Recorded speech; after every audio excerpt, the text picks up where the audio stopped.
iPad tie on the floor for 7 months because the table was a desk and the desk was covered in permits I couldn't read and quotes I couldn't afford, and a spreadsheet that said quit in every column. The primer ruined my last good shirt in April, so I cut the sleeves off and it became a rag. I used it till the letters on the back were gone, and somewhere in that fabric is the version of me no one's gonna meet. 2 a.m. was when the doubt got architectural, not the small kind, the kind that has a floor plan that walks you room by room through everything you mortgaged and asks you in the dark, who do you think you are? But I kept the lights on past the hour I should have slept, kept sanding edges in a room that smelled like sawdust and regret. And this morning something shifted. I walked in and didn't see the flaws first, I saw the thing I meant. So come in,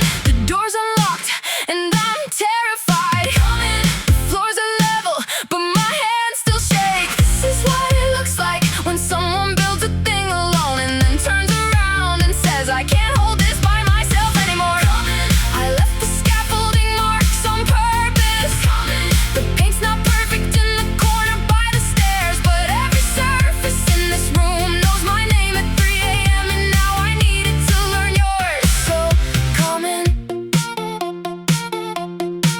There was a Tuesday in November, I almost called the landlord, had the words typed out, thank you for the opportunity. Then the electrician showed up early for the first time ever, and the light he wired in the back room hit the wall exactly right. And I deleted the message and made coffee and stood it in that light for 10 minutes like an idiot, because sometimes the reason you keep going isn't courage, it's one good accident on the right afternoon. Nobody bothered at the night I slept here on the drop cloth. For the morning I argued with the bank in my car before going in. Nobody saw the notebook where I wrote the same sentence over and over. This will be worth it, this will be worth it, this will be. And now there's a ribbon out front that someone else tied, and a sign with a name I whispered to myself for 2 straight years. And people are lining up who only know the finished version, but I'm standing here in the body that built every inch of this, still shaking. So come in,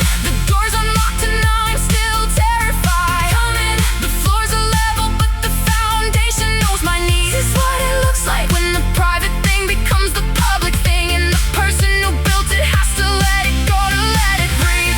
I won't pretend the ceiling didn't leak in January. The back hallway still has a patch I did at midnight, but every square foot of this place was someone's refusal to stop, and now it's yours too. So come in.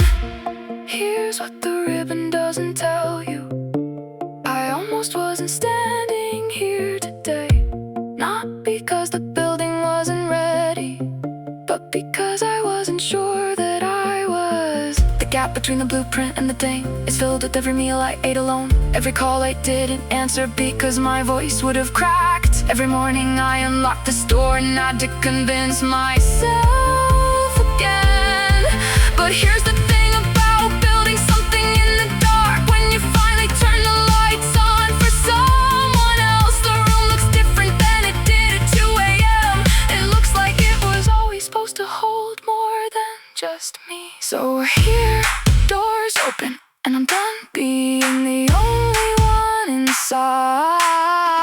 We're here, the floors are holding, and they're holding all of us now. This is what it looks like when a thing that was built lonely becomes the room where lonely ends for everyone who walks through. Come in, bring the version of you that's still figuring it out. Come in, I built this with imperfect hands for imperfect people, and every crack in the foundation is a story I'll tell you sometime.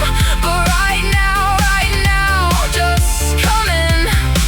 The lights are on and they're on for you. It's not just mine anymore. That's the part I wasn't ready for. How much better that feels.